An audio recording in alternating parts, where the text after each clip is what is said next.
¿Qué tal, amigos? Buenos días, bienvenidos. Empezamos una nueva semana en el país con el anuncio de medidas económicas que buscan paliar, decían en las autoridades el presidente, esta emergencia que vivimos en tres frentes debido a la pandemia del COVID-19. Una emergencia sanitaria, económica y social. Para eso se pide el apoyo de dos pilares: las empresas y los ciudadanos. Para analizar este tema nos acompañará Juan Sebastián Roldán, secretario particular de la Presidencia. También conversaremos con Santiago Nieto, director de Informe Confidencial. Con él analizaremos una encuesta realizada a los ecuatorianos en torno a la percepción que tienen del COVID-19, esta pandemia que afecta al Ecuador y al mundo. Es nuestra agenda para hoy. Bienvenidos, aquí empezamos.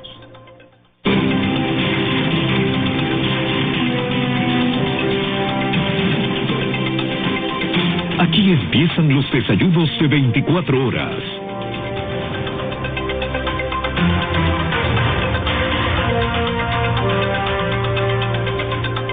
Como ya lo había mencionado, pues este fin de semana hubo el anuncio de nuevas medidas económicas por parte del presidente Lenín Moreno que buscan ayudar al país en tres frentes: la emergencia sanitaria ya declarada, pero lo que ha conllevado también una emergencia en el área económica y social. Quiero darle la bienvenida a esta hora al doctor Juan Sebastián Roldán, secretario particular de la Presidencia. Doctor, buenos días, gracias por acompañarnos. Liz, buenos días, muchas gracias por la entrevista. Bueno, se ha hecho una serie de anuncios durante el fin de semana por parte del gobierno nacional en el que se llama un gran acuerdo nacional para ir saliendo de esta afectación que vive el país a causa del COVID-19, una situación que se replica en otras partes del mundo, y una vez más se ha recurrido a pedir el apoyo del país en general. Por un lado, los empresarios que tienen que hacer su aporte, por otro lado, los ciudadanos que también debemos contribuir, y por otro lado, pues se ha hablado de un apoyo internacional, de un financiamiento internacional para poder ir teniendo los recursos que nos ayuden a hacer frente a esta emergencia. Sin embargo, ya han habido algunas opiniones. ¿Cómo evalúan ustedes ese sentir del otro lado al pedir esta ayuda a través de estas medidas económicas? Liz, ayer decíamos en el programa de la noche, en la cadena de la noche, que aquí hay dos alternativas: salvarnos todos o complicarnos todos. Y por tal razón, siguiendo al Papa Francisco en el sálvese quien pueda, todos quedamos desvalidos. Hoy es momento de actuar juntos. Le estamos pidiendo al 1% de las empresas que ganan más, que ganaron el año pasado más de $1 millón, que apoyen al 99% de las empresas, es decir, de las empresas para las empresas. Les estamos pidiendo a los ciudadanos que apoyen para los ciudadanos.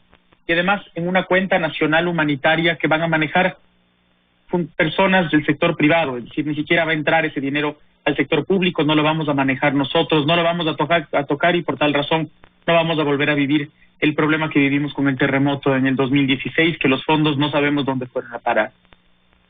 Ahora, bueno, sin duda este es un tema que ha generado también la reacción ciudadana por la experiencia que hubo a través de lo del terremoto, y se habla de que sería manejada por personas del sector privado. ¿Qué perfiles tendrán estas personas? O quizás, doctor, ya hay nombres, ya hay algunos escogidos para poder manejar este fondo de asistencia humanitaria. Serán personas que la ciudadanía verá que son personas de total honestidad, honradez, personas con capacidad de manejar una situación actual y al mismo tiempo personas que entiendan a dónde deben ir esos fondos, porque lo fundamental es que nosotros cuidemos tres espacios. Primero, cuidemos a los más pobres. Segundo, cuidemos del empleo. Y tercero, cuidemos a las empresas y a los emprendimientos. ¿Cómo? Con un gran marco legal que se fundamente en los acuerdos. Ya no es hora de las camisas de fuerza, ya no es hora de leyes que sean del siglo pasado. Es momento de repensar la legislación para que podamos acordar todos, entre los empleados y los empleadores, entre los que tienen una deuda y aquellos acreedores de esa misma deuda, entre el inquilino y el arrendador, porque aquí todos perdemos. Si es que el arrendador saca a todos los inquilinos, nadie más podrá tener una casa donde vivir y nadie más podrá tener una renta por su propia casa. Es decir, aquí si es que nosotros no generamos un acuerdo nacional y una lógica de solidaridad y generosidad, todos perdemos. Ahora, y bien se ha dicho que el ejemplo parte por casa, y en este caso, pues ayer justamente el presidente Lenín Moreno hacía el anuncio de la disminución en un 50% de su salario, el del vicepresidente, ministros, funcionarios de gobierno e incluidos los asambleístas. ¿Cuánto se pretende recaudar con esta disminución del 50% del sueldo de aquellos funcionarios que acabo de mencionar? Como usted bien dice, el presidente Lenín Moreno ayer nos pidió otro esfuerzo más. Los ministros de su gobierno, él como presidente y su vicepresidente, ya se han bajado el 70% del sueldo desde que llegamos al poder. Y eso lo que hace es que nosotros podamos pedir a las otras personas, a las otras funciones que hagan un esfuerzo. No tiene presentación hoy día que los asambleístas no se bajen el 50%, que los alcaldes no lo hagan, que los prefectos no lo hagan, porque la ciudadanía está teniendo un golpe muy fuerte. Vamos a ahorrar entre eso y la contribución de los funcionarios públicos, que se divide en dos, una tabla igual a la de los privados hasta $1,000, y de $1,000 en adelante vamos a pedirles el 10% de su sueldo, es decir, 40% menos de lo que nosotros estamos planteando. ¿Para qué? Para eso destinarlo a alimentación, a cuidado de los más pobres. Entre las dos contribuciones suman $300 millones y esperamos que esa sea un bálsamo para los ciudadanos que hoy día le están pasando mal. Ahora, si bien es cierto, doctor, usted decía que aquí tenemos que ayudarnos entre todos y hablaba de las empresas más grandes para ayudar a las empresas más pequeñas, lo cierto es que, bueno, también se ha hablado de esta contribución que los ciudadanos tienen que dar acorde a una tabla conforme vayan ganando su sueldo de $500 en adelante. Pero ya hay ciudadanos que se van a ver afectados, que están llegando a una situación laboral en la que no recibirán su sueldo completo. Hay gente que seguramente será separada de sus trabajos, que tendrá que acogerse a otra forma de trabajo. Entonces, ¿cómo ir también sosteniendo esa situación? Porque si bien es cierto, hay que dar un aporte, pero ya las condiciones no son las mismas tampoco entre esa situación de empleador y empleado. ¿Qué es lo que esperamos que esa cuenta humanitaria haga? Primero, la que tiene que ver con los ciudadanos tiene que ayudar a los ciudadanos que pierden empleo. Tenemos que agrandar el seguro de desempleo, tenemos que generar desde el sector público un sistema nuevo de empleos que se parezca a Plan Marshall en los Estados Unidos. Tenemos que llevar a la gente a ayudarnos en los parques nacionales, tenemos que buscar cuáles son esos espacios donde se generan más fuentes de empleo para que los ecuatorianos puedan tener un trabajo en un primer momento. Pero luego también esa misma cuenta nacional humanitaria deberá fondear apoyos a las empresas para pagar su nómina, para poder pagar sus gastos básicos. Es decir, desde los dos lados estamos pensando en cómo sacar adelante este país. Y además anunciamos ayer el apoyo de aquellos aliados que tenemos en el mundo para crear un fondo internacional de más de $1,000 millones para entregar préstamos al 2 o 3% y a 20 años de tiempo. Es decir, aquí la intención es meterle plata a la economía. Y Liz, ayer decíamos una cosa importante. Hay gente que siente que esto es injusto, gente que esperaría que el Estado ponga el dinero, como lo hace Colombia, como lo hace Perú, como lo hace Canadá o Estados Unidos.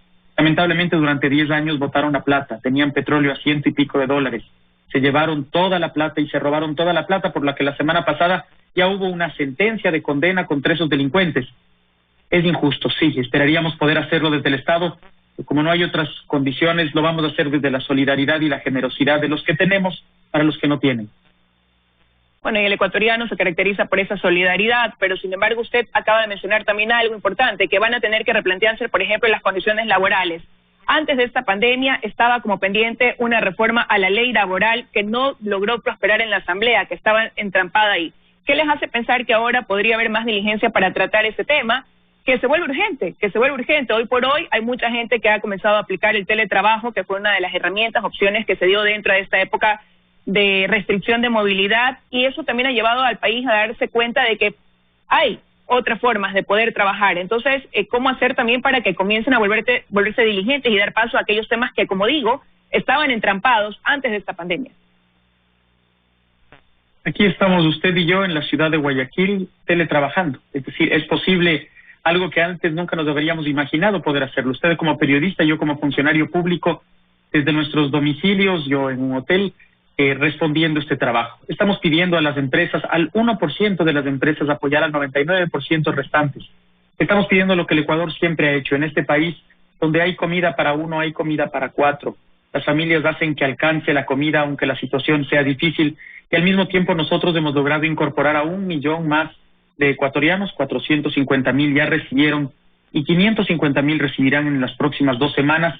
Un bono de $60 para la gente que de verdad no tiene de comer. Hemos entregado 400,000 kits de alimentación para esas personas y no los podemos dejar solos. Repito, aquí la prioridad es cuidar a los más pobres, cuidar el empleo y cuidar las empresas y los emprendimientos. Como entre todos, Liz, no tenemos otra alternativa.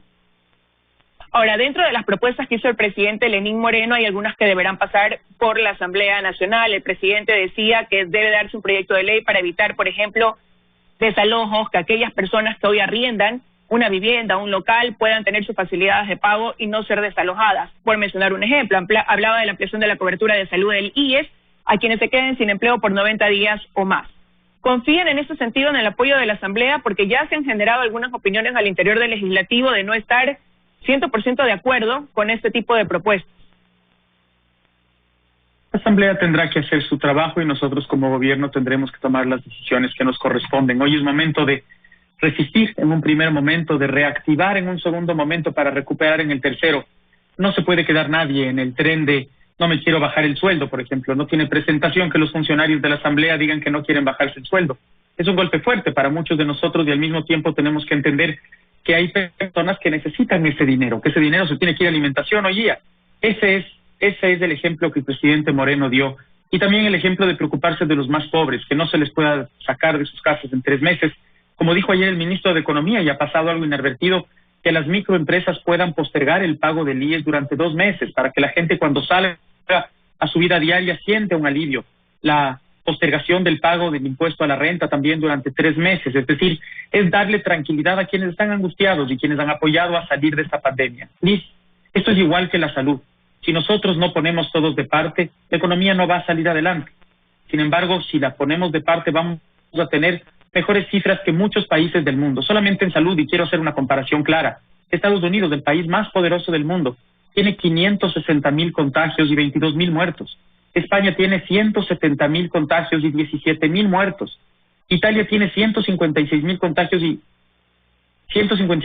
19,900 muertos. Nosotros tenemos 7,500 contagios y 300 muertos. ¿Por qué? Porque tomamos las decisiones a tiempo. Antes que nadie, fuimos el segundo país en parar la restricción de la posibilidad de hacer espectáculos públicos, el primero en parar la movilización entre fronteras, el primero en pedir de toda América, el pedir quedémonos en casa. Es decir, eso por fin se va a ver. Tuvimos un grave problema en Guayaquil, por eso estamos los ministros y el vicepresidente en esta ciudad trabajando para que vaya parando y esperamos que poco a poco la situación vaya a la normalidad.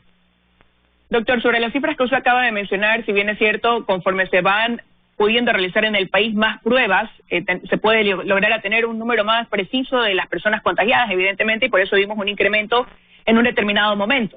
Pero acorde al número de fallecidos, la cifra podría seguir siendo inexacta, porque en realidad hay personas que fallecen y a las que no se les alcanza a hacer la prueba y por ende no entran en los registros de la cifra que actualmente se maneja, que son más de 300 fallecidos, cuando en realidad esa cifra pudiera ser mucho mayor.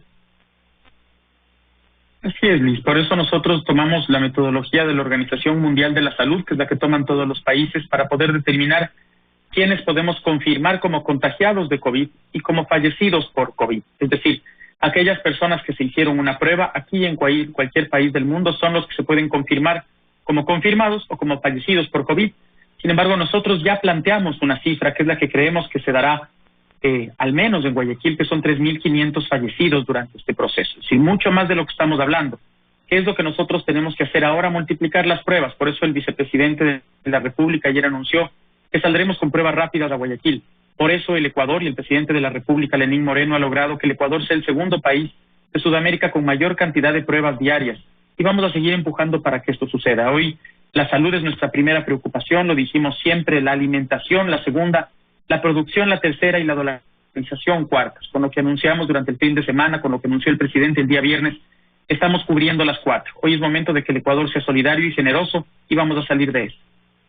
Ahora, este anuncio de entrar con pruebas rápidas que ha hecho el vicepresidente, que ahora usted lo reafirma acá en Guayaquil, que pudiera ser por sectores, a lo mejor podría ir de la mano con una propuesta que también ha hecho la alcaldesa de la ciudad, a ustedes, al gobierno nacional, de tratar de hacer aislamientos por sectores en la ciudad, hacer las pruebas rápidas por un lado, poder hacer un toque de queda en determinadas zonas por 24 horas con resguardo militar o policial y entrar al municipio a dotar a esas personas de alimentación, agua, de lo que se requiera, mascarillas, insumos que les permitan tener un adecuado manejo en esta situación para así ir disminuyendo el contagio que se ha dado de forma acelerada acá en Guayaquil. ¿Podrían manejar en conjunto ese tema?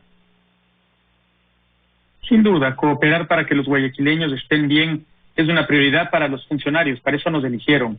Y es un alivio que la alcaldesa esté de vuelta en la ciudad porque ella fue electa por los guayaquileños para apoyar a su ciudad. El gobierno y la alcaldía han entregado comida, han fumigado zonas. Yo creo que es el momento de cooperar en lo que más se pueda. Hay que preguntar a los expertos si el tema de la zonificación es una posibilidad, hay que revisar qué país lo ha hecho con éxito, hay que revisar la situación de Guayaquil para saber si el Guayaquil va a poder aguantar toques de queda específicos. Eso se tiene que discutir en la mesa. Sin embargo, la voluntad de trabajo conjunto, la capacidad de cooperar para ayudar a los guayaquileños y guayaquileñas está intacta de parte del gobierno y estoy seguro que de parte de la alcaldía también. Ahora, acá en Guayaquil surgen otros problemas, doctor, que suman al poder quizás contribuir en salvar vidas. Está el hecho de la medicación, de las medicinas. Hay un punto donde esto está trabado que no permite que haya la medicina suficiente para poder atender a los pacientes y eso conlleva a la pérdida de vidas también, repito. Hay concentración de las medicinas, especulación en los precios, sobre todo lo que se está utilizando dentro de la atención a los pacientes por COVID. ¿Qué hacer ahí? Porque no se logra entender por qué hay desabastecimiento de ciertos medicamentos y es por eso que la gente se pregunta, ¿dónde está el nudo que no permite que esto prospere? Y que hoy por hoy las farmacéuticas, las farmacias, cuenten con esa medicina para poder ayudar a aquellos que se contagian de este virus. Están escaseando productos en todo el mundo, estamos compitiendo con todo el mundo por paracetamol, por mascarillas, por guantes, por trajes, es una pelea mundial. Habrá visto en el New York Times la semana pasada que al presidente Trump se le quejaban porque no le estaba dando las suficientes EPPs a los médicos y enfermeras. Esa fue nuestra primera preocupación aquí en Guayaquil, y es que los médicos y enfermeras cuenten con protección. Hemos recorrido los hospitales con el vicepresidente Sonnenholzer, con Otto y con los ministros para ver que eso se esté dando y tenemos la tranquilidad de que está sucediendo. Primero, proteger a los que nos protegen y luego hemos tenido dos problemas, Liz. Uno, el de medicamentos y especulación. Hay más de 12 presos por eso. El gobernador Pedro Pablo Duarte es claro y firme cuando tiene que tomar estas decisiones. Y luego con el oxígeno. Inicialmente especulaban con los tanques de oxígeno, después con el material que va dentro, que es oxígeno, y después con las válvulas. También hay 7 presos por eso. Lamentablemente, en una situación de dolor, hay algunos miserables que quieren lucrar de eso. El gobierno no se los va a permitir y cada vez vamos a acercar más los medicamentos. Hay una advertencia que es fundamental: no automedicarse, no tomar nada sin ver a un médico. Hay medicamentos que pueden ayudar a paliar las consecuencias del COVID, pero tienen que pasar por un médico. También hemos tenido muertes por personas que se automedican y complican su corazón. Hoy es momento de actuar con racionalidad de parte de los ciudadanos, con compromiso de parte de los ciudadanos y con compromiso, valentía y decisión de parte del gobierno y las autoridades, y eso va a suceder. Ahora, también se habla, ¿no?, de una falta de control quizás en el precio de los servicios que dan ciertas funerarias, por un lado, es decir, hay gente que sí ha aprovechado para poder cobrar mucho más sin considerar la situación ya golpeada económicamente que tienen pues muchas de las personas que comienzan a contagiarse de ese virus. ¿Qué control se está haciendo en ese tipo? Y también por parte de ciertos laboratorios. Hay laboratorios particulares que estarían autorizados para hacer la prueba, pero que realmente estarían cobrando más allá del valor que en algún momento se habló, que eran los $120 por esta prueba. Liz, primer gran problema que tuvimos en Guayaquil es que las funerarias dejaron de hacer su trabajo por miedo a contagiarse. Al contrario de muchos países del mundo, se acumularon los fallecidos en esta ciudad. En Guayaquil normalmente fallecen entre 35 y 50 personas al día. Por COVID, los días pico, fallecieron 20 personas en sus casas, es decir, llegamos a 70 fallecidos por día. En 5 días se nos multiplicaron y se juntaron casi 500 personas fallecidas en sus casas y pasamos un drama lamentabilísimo porque nosotros como gobierno nos disculpamos, pero a pesar de que el gobierno en el Ecuador ni en ninguna parte del mundo nunca ha recogido cadáveres, lo hicimos. Hoy hemos logrado pasar de esa difícil situación a recoger fallecidos en menos de 6 horas desde la llamada 911. ¿Cómo? La policía y un trabajo extraordinario, la Comisión de Tránsito del Ecuador sin necesidad de hacerlo también con un trabajo extraordinario, las Fuerzas Armadas en coordinación por una fuerza que le pedimos al compañero Jorge Huátet sacar adelante. ¿Y cómo más? Empujando a las funerarias que hagan su trabajo. Aquellas personas que especulen se van a ir a la cárcel. Y también le digo, Liz, más allá de lo que hace el gobierno y lo que vamos a hacer, yo estoy convencido de que la vida es como un eco. Cuando nosotros decimos cosas buenas, cosas positivas, se nos vuelven cosas buenas y positivas. Cuando decimos cosas malas, cuando hacemos cosas malas en momentos tan tristes, lamentablemente la vida devuelve y por eso en nuestra conciencia tendrá que primar. Yo le debo decir que como gobierno nos quedamos tranquilos, estamos en la trinchera, hemos peleado duro, por supuesto hemos tenido problemas y nos disculpamos con la ciudadanía por eso, pero aquí estamos en su ciudad, aquí estamos guayaquileños, quiteños, ambateños, riobambeños, peleando por sacar adelante a Guayaquil. Decía ayer en una entrevista que hoy me siento más guayaquileño que nunca porque ante el dolor he sentido la posibilidad de trabajar con ustedes y tengo ese compromiso de hacerlo hasta el último día. Bueno, y Guayaquil necesita empezar a ver esa luz, ¿no? Necesita empezar a ver que este contagio se va conteniendo definitivamente por lo que nos ha tocado vivir. Y quería, bueno, ante eso también este fin de semana se anunció ya que comenzaría a aplicarse a partir de la próxima semana un semáforo que permitirá ir reactivando ciertos lugares del país conforme, me imagino, las seguridades lo vayan permitiendo, ¿no? Esta semana se mantienen las mismas restricciones de movilidad en todo el Ecuador. Pero no, esto no podría abrir la posibilidad quizás de que en aquellas partes del país, en aquellas provincias donde hay un número quizás reducido de contagio, pudiera masificarse. ¿No se corre ese riesgo, doctor? En todos los lugares que se vaya ampliando el semáforo, un semáforo tiene 3 partes, ¿no es cierto? Rojo, amarillo, verde. Nadie va a tener la locura de pasar de la situación actual a decir ahora sí vamos a la vida normal. Eso no es así. Consultaremos con los mejores expertos del Ecuador y el mundo que nos están apoyando para siempre tener las 4 prioridades claras: salud, alimentación, producción y dolarización. Por tal razón tenemos un plan económico que le hemos presentado al país, que es un plan basado en los acuerdos, en cómo vamos a acordar nuestra vida, y tenemos la salud y la alimentación también basada en acuerdos básicos, y es nos comportamos de una manera para cuidarnos entre todos. El primer compromiso fue no nos contagiemos para no contagiar, y lo hemos logrado. Hemos bajado la situación. Poco a poco en la enorme mayoría del país los casos son pequeñitos. En Guayaquil se nos complicó, pero como dijo el ministro también ya hemos llegado a la meseta, ya estamos pasando el momento más difícil. Quien estamos en los hospitales, estuvimos ayer, por ejemplo, estuve antes de ayer en el hospital de Los Ceibos, ya las emergencias no están tan abarrotadas, ya no hay tantas personas falleciendo. A pesar de que es una situación difícil, la vamos a ir campeando, y cuando tengamos las cifras claras que podamos asegurar que son así, vamos a hacer un gran anuncio para ir liberando de a poco en amarillo algunos espacios y hacer ese equilibrio que hablábamos, ¿no es cierto? Salud y economía. Solventar la salud de la gente, ayudarle a salir adelante, pero al mismo tiempo no matar la economía. Nosotros estamos seguros de que vamos por un camino claro, la gente sabe cuál es nuestro horizonte y aquí estamos listos, trabajando, peleando en la ciudad de Guayaquil para sacar adelante la ciudad que más ha sufrido por esta situación. Y se lo preguntaba, doctor, porque quizás en otros países que viven también una afectación muy similar a la del Ecuador, por ejemplo, se habla de suspensión de clases hasta el mes de septiembre, se habla de mantener muchas de las condiciones de restricción 2 meses más, no se habla quizás de levantar las medidas tan temprano como acá en Ecuador ya se comienza a analizar esa posibilidad de aplicar un semáforo. De ahí quizás surge la preocupación también de los ciudadanos que están día a día pues al tanto de lo que sucede, no solamente en nuestro país, sino también de lo que está sucediendo en el mundo con el manejo de esta pandemia. Nadie va a tener prisas para tomar decisiones, lo vamos a hacer con la mayor cautela posible. Tomamos decisiones firmes. El presidente Moreno, el vicepresidente Sonnenholzner y la ministra de Gobierno fueron quienes tomaron y empujaron la decisión más fuerte, que fue la de vamos a cerrar fronteras, no vamos a permitir más contagios, vamos a pedir a la gente que se quede en la casa. Fuimos el primer país en hacer eso en toda América, con esa misma firmeza, con esa misma claridad que nos ha permitido estar en una mucho mejor situación que otros países. Les decía hace un momento, Estados Unidos, ese enorme y queridísimo país, tiene casi 600,000 contagios, porque se tomaron decisiones en otros momentos. En Nueva York acaban de decidir suspender clases. Nosotros vamos casi 1 mes de suspensión de clases, casi 1 mes, porque había que cuidar que nuestros niños estén bien. Entonces, cada decisión será cuidada técnicamente, no vamos a apresurar nada, y al mismo tiempo, cuando tengamos la capacidad de ir abriendo la ventana, lo haremos para juntar el equilibrio entre salud y producción, entre que las personas estén bien y sanas, y las empresas también estén bien y sanas para preservar a los más pobres, preservar el empleo y preservar a las empresas y los emprendimientos. Ya para concluir, doctor, se nos acaba el tiempo en esta entrevista, quería regresar a lo primero que tratamos y es este proyecto de ley con el anuncio de medidas económicas que deberá ir a la Asamblea. ¿Cuándo será enviado el proyecto, doctor?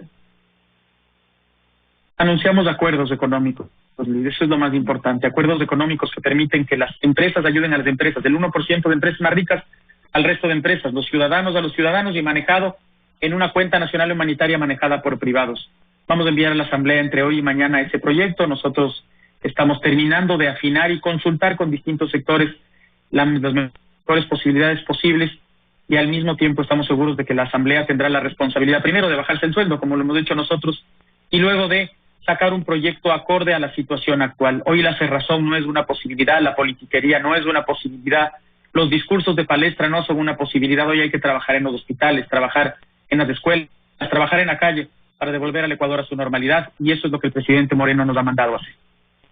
Quiero agradecerle su presencia esta mañana en los desayunos de 24 horas, doctor Roldán, y desearles pues éxitos en su gestión en esta semana que arrancamos acá en el Ecuador enfrentando esta pandemia del COVID-19. Muchísimas gracias. A usted, muchas gracias.